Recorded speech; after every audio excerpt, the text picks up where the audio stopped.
Assalamualaikum warahmatullahi wabarakatuh. Para pemirsa Nusantara dimanapun Anda berada, berjumpa kembali bersama kami The Bola Nusantara.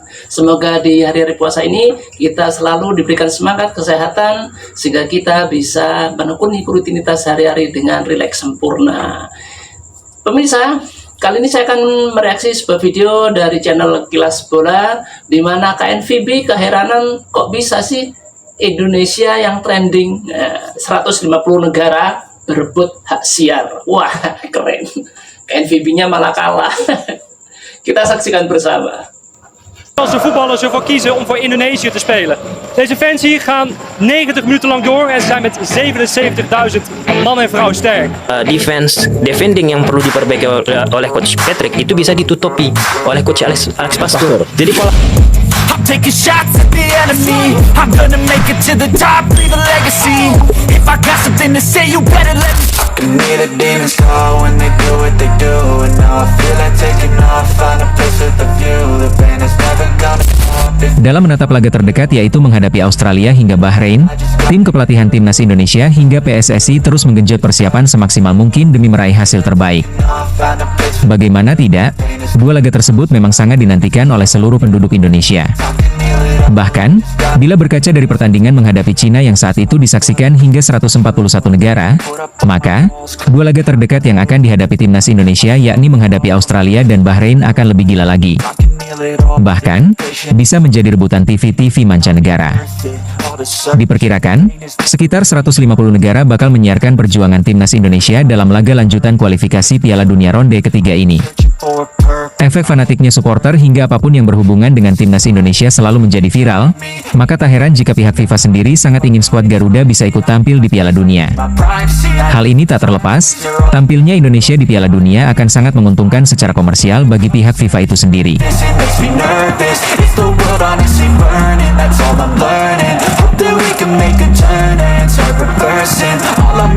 Bahkan, jika melihat pemberitaan soal Indonesia di jagat maya, media-media di dunia kini sering ikut meliputi apa saja perkembangan timnas Indonesia. Tentu, hal ini juga tak terlepas dari banyaknya para pemain top yang berkarir di Eropa seperti Max Hilgers, Tom Haye, Kelvin Verdong, Kevin Dix hingga Jay Itzes yang membuat Indonesia semakin diperhatikan di kancah dunia. Maka tak mengherankan jika media-media di luar negeri khususnya di Belanda, terus memperhatikan timnas Indonesia. Bahkan, media-media Belanda tersebut kini lebih sering menyoroti timnas Indonesia ketimbang negaranya sendiri yakni timnas Belanda. Als de voetballers ervoor kiezen om voor Indonesië te spelen. Deze fans hier gaan 90 minuten lang door en ze zijn met... Di balik itu semua, kualitas permainan Indonesia juga kini semakin membaik. Ya, timnas Indonesia yang awalnya hanya dianggap sebagai negara terlemah, kini, skuad Garuda muncul dengan kekuatan baru hingga dijuluki kuda hitam dari Asia. Jika melihat grup yang ditempati timnas Indonesia, di situ ada 3 negara langganan Piala Dunia seperti Jepang, Australia hingga Arab Saudi. Awalnya 3 negara tersebut yang digadang-gadang akan lolos ke Piala Dunia. Akan tetapi, Indonesia ternyata mampu membalikan fakta dan justru saat ini skuad Garuda berada di urutan ketiga di grup C ini. Dan hanya terpaut 1 poin saja dari Australia di urutan kedua. Maka tak heran, perkembangan timnas Indonesia ini sangat diperhatikan media-media besar di dunia. Patrick snap ik wel, want Patrick is gewoon, ja, die is het gezicht naar buiten toe. Ya, kualitas timnas Indonesia di kawasan Asia saat ini memang tengah menjadi sorotan. Bahkan, hal ini juga diungkapkan Tom Haye yang merupakan gelandang timnas Indonesia. Tom Haye secara terang-terangan menyebut, jika tim-tim Asia sudah tidak boleh meremehkan lagi kualitas timnas Indonesia sebagai salah satu peserta di ajang kualifikasi Piala Dunia ini. Bahkan, pemain 29 tahun tersebut mengaku bahwa kualitas skuad Garuda semakin hari terus melesat. Masyarakat tanah air juga tidak menyangka bahwa di titik ini, timnas Indonesia bisa bersaing dengan Australia sebagai salah satu raksasa Asia. Skuad Garuda berhasil mewujudkan banyak prestasi baru dalam setahun terakhir ini. Dimulai dari lolos dari fase grup Piala Asia 2023, timnas Indonesia kembali menggila usai mencapai ronde ketiga kualifikasi Piala Dunia 2026 zona Asia. Kondisi dalam setahun terakhir membuat timnas Indonesia kini tidak boleh diremehkan sedikit pun. Di ronde ketiga, timnas Indonesia juga menempati posisi ketiga saat ini dan berpotensi mengejutkan tim-tim besar khususnya Australia dan Bahrain. Tom Haye menilai bahwa perkembangan di timnas Indonesia membuat dinamika di negara lain juga berubah. Hal ini jadi cermin dari perkembangan besar yang dibuat Indonesia dalam dunia sepak bola. Tapi, bayangkan juga sekarang bahwa itu bukan hanya jumlah waktu saya bermain untuk tim nasional, tetapi juga beberapa bulan sebelumnya. Langkah-langkah dan perkembangan sepak bola itu saya kira beberapa tahun lalu, masyarakat tidak menyangka kita bisa bersaing dengan Australia, misalnya. Tentu saja, dan saya pikir itu adalah salah satu langkah besar yang kami lakukan. Bahkan, ketika kami bermain melawan Jepang, tentu saja itu bukan hasil yang kami inginkan. Namun sebelum pertandingan dan juga bagaimana kami memulainya, semua orang di Asia tahu bahwa mereka tidak bisa meremehkan Indonesia. Dan kami harus memberikan yang terbaik karena mereka datang untuk kami. Jadi, seluruh dinamika di tim lain juga berubah. Dan saya pikir itu sudah menjadi salah satu perkembangan besar yang kami buat dalam sepak bola. Begitu kira-kira penjelasan dari Tom Haye. Bukan hanya kualitas pemain saja yang diperbaiki PSSI, namun pihak PSSI juga mengambil langkah yang terbilang ekstrim dengan mengganti seluruh jajaran tim kepelatihan.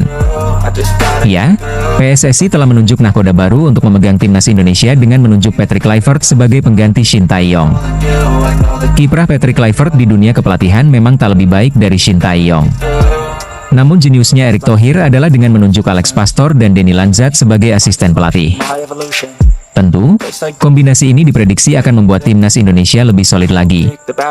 Apalagi, gabungnya sosok Alex Pastor yang membuat publik semakin yakin jika pasukan Garuda akan memberikan perlawanan berarti bagi para pesaingnya. Kenapa Patrick Kluivert?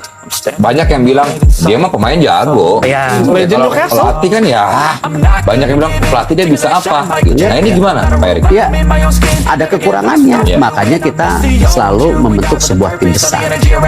Ya di situ saya rasa asistennya ya Denny Lanzat yang juga ada turunan Indonesia.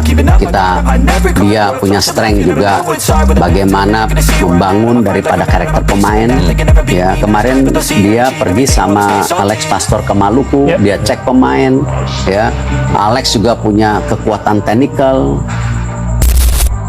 Alhamdulillah Kevin Dix beri kabar baik jelang laga timnas Indonesia versus Australia. Supporter timnas Indonesia tampaknya bisa bernapas lega mengenai kondisi Kevin Dix menjelang kualifikasi Piala Dunia 2026. Ya, sang bek serba bisa berusia 28 tahun telah menjadi perhatian khusus dari para supporter Garuda sejak Jumat dini hari waktu Indonesia Barat. Dix mengalami cedera engkel saat membela klubnya, FC Copenhagen, yang berlaga di leg pertama babak 16 besar Liga Konferensi Eropa melawan Chelsea. Ex-pemain Fiorentina itu terpaksa digantikan pada menit ke-79 setelah terkilir karena mencoba merebut bola dari bek Chelsea, Trevoh Chalobah. Dix pun meninggalkan lapangan dengan terpincang-pincang yang membuat risau para supporter timnas Indonesia. Sebab, dia diharapkan hadir untuk laga kontra Australia dan Bahrain di kualifikasi Piala Dunia 2026 yang digelar pada bulan ini. Dix mengakui bahwa kakinya sangat sakit pada saat itu sehingga perlu meninggalkan lapangan. Namun dokter mengatakan bahwa kondisinya tidak terlalu buruk. Pemeriksaan dilaksanakan pada Jumat lalu dan tampaknya hasilnya positif, lantaran Dix terlihat mampu melakukan aktivitasnya dengan nyaman. Melalui unggahan di Instagram Story eksklusifnya pada Sabtu kemarin, Dix menyampaikan bahwa dirinya telah kembali berlatih. Selain itu, dia pun terlihat berjalan dengan normal dalam video yang diunggah di Instagram Story eksklusifnya. Tentunya, para supporter timnas Indonesia akan berharap agar Kevin Dix baik-baik saja, dan sejauh ini situasi terlihat baik untuknya. That's all I'm learning. Hope that we can make a turn and start reversing all our minds and put the work in. We got some work, man.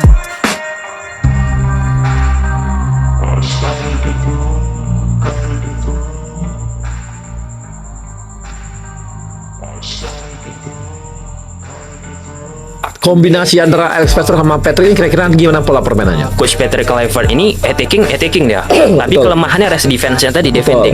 Nah, ketika rest defending yang perlu diperbaiki oleh Coach Patrick itu bisa ditutupi oleh Coach Alex Pastor. Jadi kolaborasinya menarik, Pak. Di saat Coach Patrick fokus ini attacking yang sebelumnya di klubnya memiliki kelemahan, disitulah yang bisa diredam oleh Coach Alex Pastor. Pemirsa Nusantara dimanapun Anda berada, besarnya, suksesnya sebuah timnas ya tak terlepas dari dukungan para supporter fanatik. Wah, kalau soal fanatisme pendukung Indonesia nggak usah diragukan. 275 juta penduduk Indonesia siap mendukung timnas Indonesia berjaya. Bagaimana tidak? 150 berebut negara ya, 150 negara berebut hak siar. Sepertinya sebuah tontonan baru pasti akan diperebutkan oleh manusia-manusia yang ingin menonton. Nah, anggap saja timnas Indonesia ini adalah tontonan yang baru. Nah, tontonan yang baru berkualitas. Nah, siapa yang tidak penasaran? Pasti mereka akan berebut hak siar. Ya, mudah-mudahan Malaysia juga rebutan hak siar ya. Dan mudah-mudahan Malaysia juga bisa mengikuti Indonesia walaupun cuma mengekor. Kita doakan saja. Itulah pemirsa Nusantara dimanapun Anda berada. Ya, sebuah cuplikan ataupun tayangan-tayangan yang sangat membanggakan bagi kita ya tentunya ya, bagi supporter timnas Indonesia ini. Terima kasih. Sampai jumpa di konten kami berikutnya. Assalamualaikum warahmatullahi wabarakatuh.